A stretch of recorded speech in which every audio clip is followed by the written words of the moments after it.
Welcome back to the Bloomington Breakfast Club. I'm Gabrielle Valenson. And I'm Juliana Mary. Today we are visiting Indiana's oldest and largest vineyard called Oliver Winery. We're so excited to get a little taste of this hidden gem. Let's go.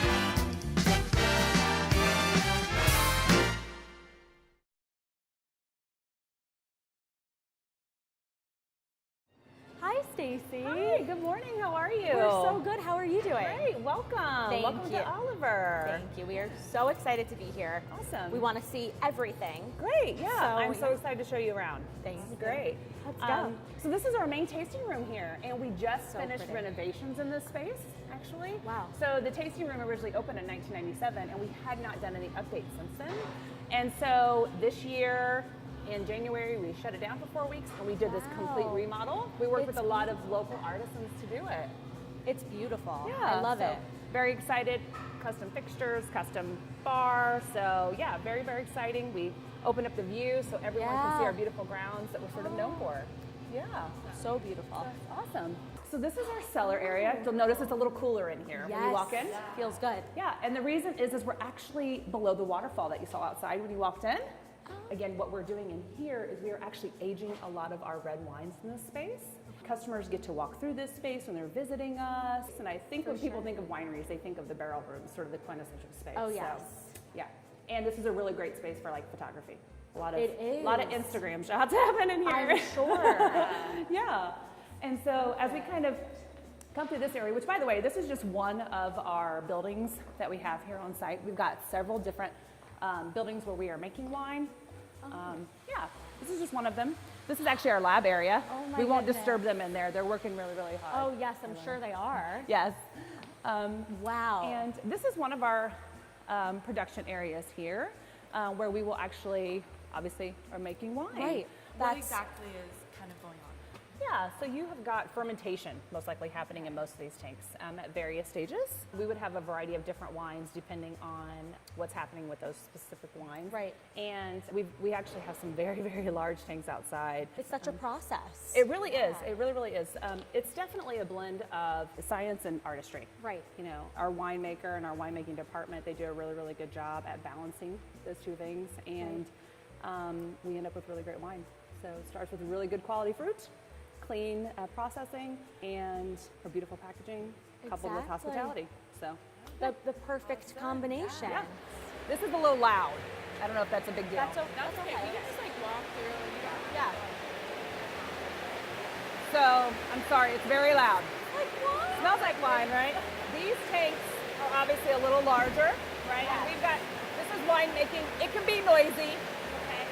And these wines that are actually in these tanks that you see the eyes are doing what's called cold stabilization. Here, that's why the room is so cold. And yeah, so these are slightly larger tanks. And we actually built these in the last 2 years or so. But yeah, wow. Well, they're huge. They are huge, yes. And we do use them for winemaking, obviously. Yeah.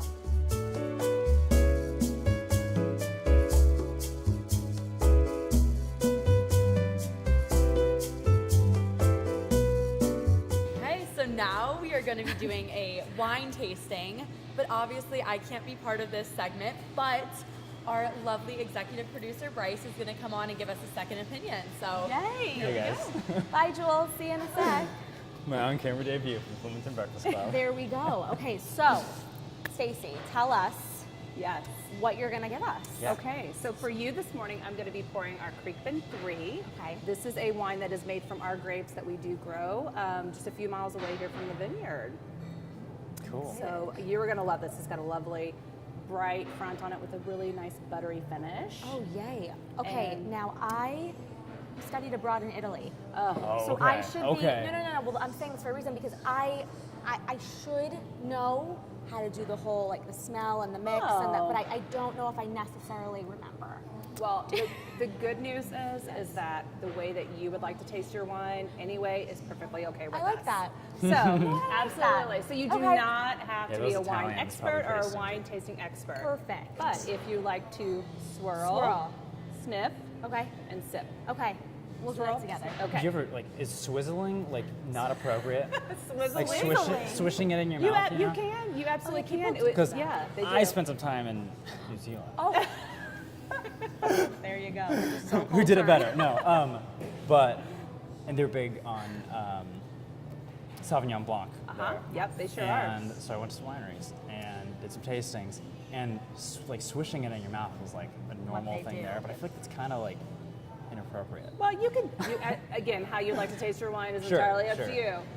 But what that will do is it helps to sort of incorporate air while you're sipping it, and it helps sort of release the aromas and some of the flavors that can kind of be hidden in the wine. So it's perfectly appropriate if you want to swizzle. Is that what you called it? Swizzle Is that your the word? wine. Is that not the word? You can.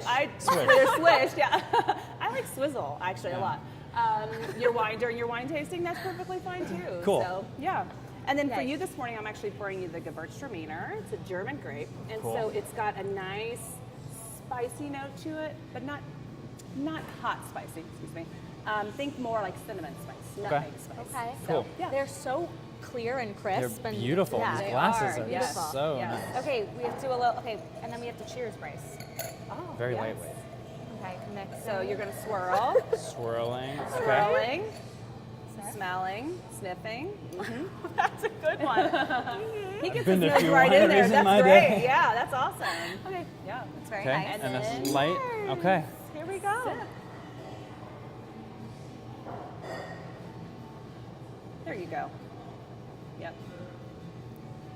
Does remind me of a shard. Yep. Good. I may or may not have told her to give us this one because I love this one. already, but That's awesome. Very love it, yummy. yeah. Great. Good. Very yummy. Good. piney. No pines. But tropical aromas. Yes. I have no idea how to talk about wine. Again, that's quite all right. We see, a variety of visitors. A Right. lot of them, this is their first time they've ever even been introduced to wine, and Wow. we love that. We love being the first winery that guests come to visit and to learn about wine. educate and them, yeah. Absolutely. And we have wines for everyone. That's sort of our thing. Like Yeah. we want everyone to be able to come and sort of remove the pretension that can be associated with wine, and just it's a relaxed, fun environment. So it's Cool. wine. It should be fun. So you grow that grape down the road, you said. Do you grow this one here? This is actually a blend of 3 grapes. Okay. And we do grow all 3 of those grapes at our vineyard. This particular grape, one of the ways we produce such quality wine is that we will actually source fruit from the best grower of that particular fruit. Cool. And so this particular fruit would have been sourced along the West Coast. Oh, awesome. Sweet. So what percentage of the wines that you guys have here on this list are grown here? So our grapes, it's about 20% of the wine list or so, Cool. something Wow. like that. Yeah. So But it's all a of the big creek list. bed wines. Yeah, Yeah. it is exactly. Yeah. So it's anywhere from 45 to 50 wines at any given time. All of our wine is made here in those tanks that you saw or Right. in the barrels. Right. But our creek bed wine are going to be the wines that are estate grown as well as estate bottled. Right. Yeah. Well, it was very yummy. Yeah. Good. Yeah, that was fun. Love it. Good. Well, thank you so much. It's my pleasure. Thank you Thank so you. much. Cheers.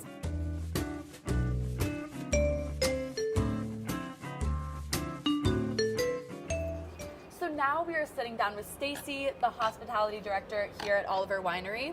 Thank you so much for sitting down with us. It's my pleasure. So tell us, what is the history behind Oliver Winery? Well, it actually goes back to about the 60s when Professor Bill Oliver, who was a professor of law at IU, started making wine as a hobby, which a lot of winemakers do. And he was a visiting professor at Cornell for a while and saw they were growing grapes there pretty successfully and decided to come back and purchase about 100 acres and said, hey, let's try to grow some grapes here in Bloomington. And so we did that and, began making some really great wine and decided, hey, I think I'd like to sell this. But unfortunately at that time, you couldn't sell directly to the public. So him being a law professor, he helped to actually draft the Indiana Small Winery Act. which allowed wineries to sell directly to the public. And that was in 1971, and the winery opened in 1972 as a result of that. One of the first sort of, I guess you could say, commercially successful wines was our Camelot Mead, which we still have in the winery here. You can come taste it anytime. And in the 80s, his son, Bill Oliver, which when you say Oliver, I think a lot of people think of Bill Oliver, he took over the winery and really invested in our relationships with growers across the country and sourcing quality fruit. And his wife, Kathleen Oliver, helped to sort of focus on the hospitality side of things. And this tasting room opened in 1997, and we have just grown and grown and grown to become one of the largest wineries in the country, producing just a little over 400,000 cases of wine a year. Wow. It's rich with history, this place. It really Yeah, is. It really is. Yeah. So I know we got a little walk around tour and we got to see the process, but how exactly are they made? What is, like, from start to finish, how are Oliver wines made? I don't know that we have that length of time to talk through the entire winemaking I'm process, sure if it's that's a very okay. long time. But sort of to give you our winemaking philosophy, if you will, it is, again, we source quality fruit. It's very, very important that the fruit is of the quality that we want. And we have to have really great relationships with good growers because we're sourcing fruit from all over the country. And so therefore, it's not as if we can walk out the back door and see what that process is looking like with those growers. So we have to trust those growers. But it's important that we get, again, the quality fruit because you really can't make great wine if the fruit isn't of good quality. Right. And then we handle the fruit as minimal as possible. So our winemaking process is let the fruit just produce great wine. And so we do very little to the fruit throughout the winemaking process. And depending on the type of wine that we are making, that process can look a little bit different. Right. What we also do is we want to make sure that we have a very clean facility because we want to make sure that we're not introducing any bacteria or microbes into the wine that could affect the quality of the wine. And we also want to minimize oxygen. So that is sort of the core process of the winemaking, if you will, here at the winery. And then we ultimately bottle it in a beautiful package, which we really work hard on as well. Our marketing department does a great job with that. And that ends up producing the quality wines that you see and that you tasted. Yes. So what are some of the most popular wines that you produce here? Oh gosh, a lot of them. We make a lot of different wines because we want to make wine available for every individual who comes in, if they like dry wines, if they like sweet wines. But some of our most recent really popular ones are the blueberry Moscato and cherry Moscato. Those are really, really popular. Of course, I mentioned Camelot Mead, that's sort of a staple. But what we're probably most known for widely is our soft red wine, which is a Concord grape wine. And it's been around for a very long time, and it has been successful and just continues to be successful. But what we do a lot is sort of innovative things with wine. So right now we have a fun little pilot project, and it's a smaller format bottle, and it's called Ginger Apple Fizz. And so it's a apple-based wine with ginger infusion, and that's just not something that you really see out there more broadly. So yeah. Great. Very cool. And what are some, I know you guys host so many different things here. We do. Public and private. Right. What are some of those events? Oh gosh, we have music every single Saturday on the patio for free. Okay. I love that. All the way from Memorial Day all the way actually into the fall. So if you check out our event calendar, you can see all the different musicians that are lined up there. As far as private events go, obviously graduation's coming up really soon, and we see a lot of visitors from all over the country as a result of that. It's just a really fun place to bring your family and do some picnicking. We're going to be at a ton of different festivals. We're going to be at our Michiana Wine Festival in Fort Wayne. We'll be at the Vintage Festival in downtown Indianapolis. So our summers are just jam-packed, very, very full. Yeah, That's it's so a very exciting. special location here, so is. it really attracts a lot of people. And the season, it's coming on. I mean, it's It a very is. big season for you guys. Absolutely. Yeah, Yes. it is. Right, yeah.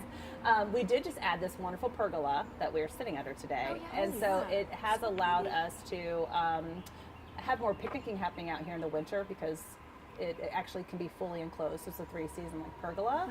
So we put that in this year. So people can come out and enjoy our grounds all year long. That's so fun. Yeah. Well, that's awesome. So, but if people can't physically make it into your location, where can people find your wines? Well, first of all, it saddens me if people can't make it here because you've got to come out. I know, and they're missing experience it. out. They really are. But if you can't make it out for whatever reason, you can pick up our wines at most major grocery stores or package stores. So your Meijer's, your Kroger's, Big Red Liquors is I know a big one down here in the Bloomington area as well. But yeah, most of the major grocery stores are going to carry our wines. They're very widely distributed. Yeah. So Wine and Business Monthly recently named Oliver one of the top 50 largest wineries in the U.S. Yes, sure did. Congratulations. Thank you very much. Wonderful. Yeah. Why do you think it's important for Bloomington to have a place like Oliver? Well, as we mentioned earlier, there's a lot of history associated with the winery, and we're growing. We make a lot of wine. We're one of the largest wineries in the country. Yet we still are very connected to our roots. Here in the community, we're very involved with the community, and that's really, really important to us. So even as we continue to grow, we know that it's large part due to the success of the support of what we call the Oliver community. And that encompasses the Bloomington. I mean, this is the roots. This is where literally the roots of the vines started here. So it's important. It's important to all of us, and that means something to each and every person that works here. Yes, tradition is very important. Absolutely. Yes. Yep. And your presence is very known, I feel like, in the community. It is. So. It is. Yeah, I think so. A lot of people know who Bill Oliver is. Yeah. And it's interesting because I don't think what a lot of people don't realize about us also is that we're actually an ESOP. So we're an employee-owned company. We're one of the only employee-owned wineries in the country. So I think when they think of Oliver, I think of Bill Oliver as the owner, but really every single individual who's an ESOP participant actually has an investment in the winery here. So, and that's a unique benefit of working here. It also helps us, I think, just be that much more connected to what we're doing and the product that we're producing and the service that we're delivering. I love that. Thank you, Yes. Stacey. You're welcome. Thank you. So much. This was great. We had a great morning here. Awesome. Yes, Had some exploring wine for around the breakfast. vineyard. Yeah. It was great. Great. Thank you. You're welcome. And thank you so much for tuning in each week. We are coming to the end. I keep saying it. It's true. It's happening. We have 2 more episodes, and we are ready to bring you all the best content yet. Yes, we will see you next week, Hoosiers.